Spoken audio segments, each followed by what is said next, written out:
हरियाणा की राजनीति में चौटाला परिवार ने फिर से एकजुटता के संदेश दे दिए। इन संकेतों में साफ तौर पर यह समझ आता है कि अब चौधरी ओम प्रकाश चौटाला की विरासत को संभालने के लिए पुरजोर तरीके से अभय सिंह चौटाला, अजय सिंह चौटाला कमर कस चुके हैं। 20 दिसंबर 2024 को हरियाणा के पूर्व मुख्यमंत्री ओम प्रकाश चौटाला का गुरुग्राम में निधन हो गया था। उसके बाद सिरसा स्थित तेजाखेड़ा फार्म हाउस पर उनका अंतिम संस्कार किया गया। 31 दिसंबर 2024 को उनके अंतिम शोक सभा में जिस तरीके से लोगों का जो हुजूम उमड़ करके आया और तमाम राजनीतिक जगत से जुड़े लोगों ने एक ही अपील की कि यदि चौटाला परिवार एकजुट हो जाएगा तो हरियाणा की राजनीति में सत्ता तक पहुंचने का उनका रास्ता साफ हो सकता है। दरअसल अब कहीं ना कहीं इसके संकेत मिलने शुरू हो गए। हरियाणा में 2024 में विधानसभा के चुनाव हुए। 90 सीटों पर विधानसभा के चुनाव में कांग्रेस पार्टी, इस बार ऐसा माहौल दिखाई दे रहा था कि कांग्रेस मजबूती के साथ हरियाणा की राजनीति में वापसी कर रही है। वही 2009 वाला दौर दिखाई दे रहा था जिस वक्त 2004 के जो है हरियाणा के विधानसभा चुनाव के दौरान भजनलाल की अगुवाई में कांग्रेस पार्टी ने बाउंस बैक करते हुए जो जबरदस्त मैंडेट हासिल किया था। फिर 2009 में हरियाणा जनहित कांग्रेस के साथ मिलकर कांग्रेस ने सरकार बनाई और वही एक बार फिर से माहौल तैयार होता हुआ नजर आया।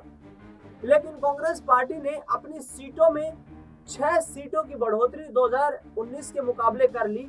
लिहाजा सत्ता की दहलीज तक पहुंचने के लिए अभी भी उनको करीब 9 सीटें और चाहिए। लिहाजा इन 9 सीटों को लेकर कांग्रेस और बीजेपी के बीच जबरदस्त जुबानी जंग देखने को मिली। हरियाणा में सत्ता पक्ष और विपक्ष के बीच यदि देखा जाए तो फासला सिर्फ 22,000 वोट का है, यानी कि 22,000 वोट बीजेपी के पास ज्यादा है और कांग्रेस के पास कम है। इन 22,000 वोटों के चलते बीजेपी तीसरी बार हरियाणा में सरकार बनाने में कामयाब हो गई, जबकि कांग्रेस पार्टी तीसरी बार प्रमुख विपक्षी दल के रूप में सदन में मौजूद है। पूर्व मुख्यमंत्री भूपेंद्र सिंह हुड्डा ने गंभीर आरोप चुनाव आयोग पर लगा दिए, गंभीर आरोप केंद्र सरकार पर लगा दिए कि आखिरकार लोकसभा चुनाव के दौरान जो कांग्रेस पार्टी 0 सीट पर दिखाई दे रही थी, उस कांग्रेस पार्टी ने बीजेपी को टक्कर देते हुए 5 लोकसभा सीटों पर जीत दर्ज कर वोट बैंक में भी अच्छा खासा इजाफा देखने को मिला। करीब 14% वोट बैंक बढ़ गया और उसी लोकसभा चुनाव के आधार पर भूपेंद्र सिंह हुड्डा या कांग्रेस पार्टी हाईकमान ये दावे कर रहा था कि हरियाणा में लोकसभा में हाफ और विधानसभा में बीजेपी का मैदान साफ। यानी कि उम्मीद ये दिखाई दे रही थी कि 2024 के हरियाणा विधानसभा चुनाव के जो नतीजे आएंगे वो कांग्रेस पार्टी के फेवर में आएंगे। दरअसल कांग्रेस पार्टी ने 9 विधानसभा सीटों पर चुनाव आयोग के द्वारा अधिकारियों के दबाव में हेरा फेरी का आरोप लगा दिया और ऐसे में ये शिकायत भी चुनाव आयोग तक शिकायत जो है पहुंचा दी गई। उसके बाद चुनाव आयोग की तरफ से सिरसा की रानिया सीट पर 9 बूथों की रिकाउंटिंग का आदेश जारी कर दिया। सिरसा की रानिया सीट वो सीट जहां पर चौटाला परिवार के 2 सदस्य एक दूसरे के आमने सामने थे। एक वो सदस्य जो रानिया से विधायक थे, एक वो सदस्य जिनके पीछे लंबी राजनीतिक जो विरासत है, यानी कि रणजीत सिंह चौटाला और अर्जुन सिंह चौटाला। रणजीत सिंह चौटाला किसी पहचान के मोहताज नहीं है, जबकि अर्जुन सिंह चौटाला अभय सिंह चौटाला के बेटे।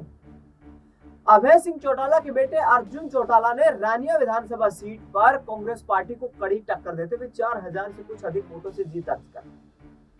इसके बाद कांग्रेस पार्टी के प्रत्याशी सर्वमित्र कंबोज की तरफ से आरोप लगाया गया कि इस विधानसभा चुनाव के नतीजों में 9 बूथों पर काउंटिंग में गड़बड़ी करवाई गई है और अभय सिंह ने बीजेपी के साथ साठगांठ कर ली।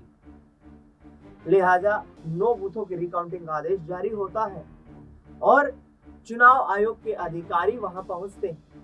वहां पहुंचने के बाद ये कहा जाता है कि 9 बूथों की रिकाउंटिंग में 5 दिन तक ये रिकाउंटिंग होगी और एक दिन में 2 बूथों की रिकाउंटिंग होगी।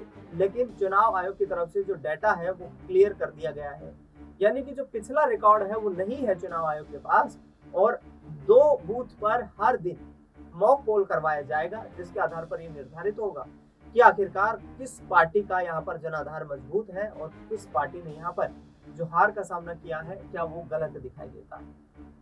इसको लेकर अर्जुन सिंह चौटाला ने भूपेंद्र सिंह हुड्डा और उनके बेटे दीपेंद्र हुड्डा को कड़े निशाने पर लिया।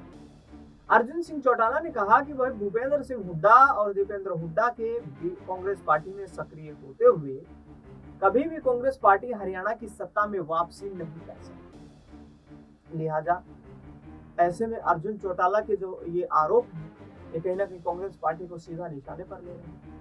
दूसरी तरफ कांग्रेस पार्टी के प्रत्याशी सौमित्र कांबोज ने कहा कि चुनाव आयोग यहाँ पर सत्ता के दबाव में दिखाई देता है और इससे साफ प्रतीत होता है जब डेटा क्लियर कर दिया गया है। ये सौमित्र कांबोज का कहना है कि जब डेटा क्लियर कर दिया गया है तो आखिरकार काउंटिंग किस चीज की साफ तौर पर आईवोश किया जा रहा है, यानी कि लोगों की। और इसके साथ साथ आपको बता दें कि लोकतंत्र में मताधिकार का इस्तेमाल करने वाले मतदाताओं की आंखों पर पर्दा डाला जा रहा है।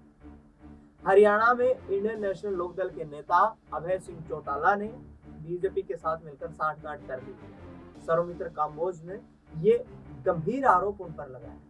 अपने बेटे को चुनावी मैदान में जीत दिलाने के लिए इंडियन नेशनल लोकदल की बलि यहाँ पर अभय सिंह चौटाला ने दी, यानी कि साफ तौर पर यह कहना है कि चौटाला परिवार का इतना बड़ा राजनीतिक वोट बैंक जो एक वक्त में चौटाला परिवार को हरियाणा की सियासत का सिरमौर बनाने वाला था वो किस तरीके से धराशायी हो गया। ये सब गेम जो है ये चौटाला परिवार के सदस्यों ने ही। दरअसल जननायक जनता पार्टी के संस्थापक अजय सिंह चौटाला ने भी इसी बात को दोहराया जो बात अर्जुन सिंह चौटाला ने कही।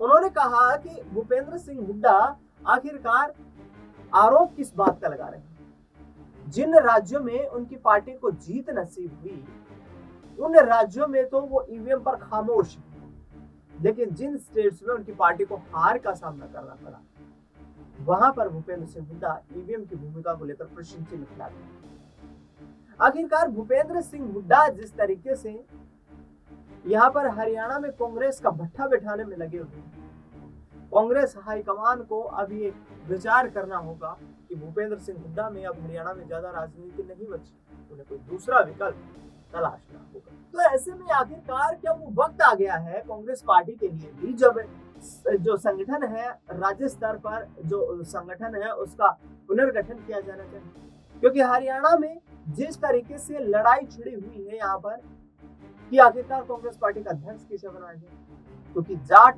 बाहुल्य सीटों पर भूपेंद्र हुड्डा का अच्छा खासा सियासी प्रभाव है, लेकिन इस विधानसभा चुनाव ने वो दिखाया कि जाट बाहुल्य सीटों पर ही कांग्रेस पार्टी को हार का सामना करना पड़ा। ओबीसी चेयरमैन अजय सिंह यादव ने जिस तरीके से कहा कि कांग्रेस पार्टी हाईकमान की तरफ से बड़े उन नेताओं की अनदेखी की जा रही है जिन नेताओं को यहाँ पर हरियाणा की राजनीति में जातीय आधार पर भी देखा जाए तो काफी मजबूती हासिल, यानी कि अब क्या दलित यहाँ पर जो है समुदाय से हरियाणा प्रदेश कांग्रेस का अध्यक्ष बनता हुआ नजर आएगा।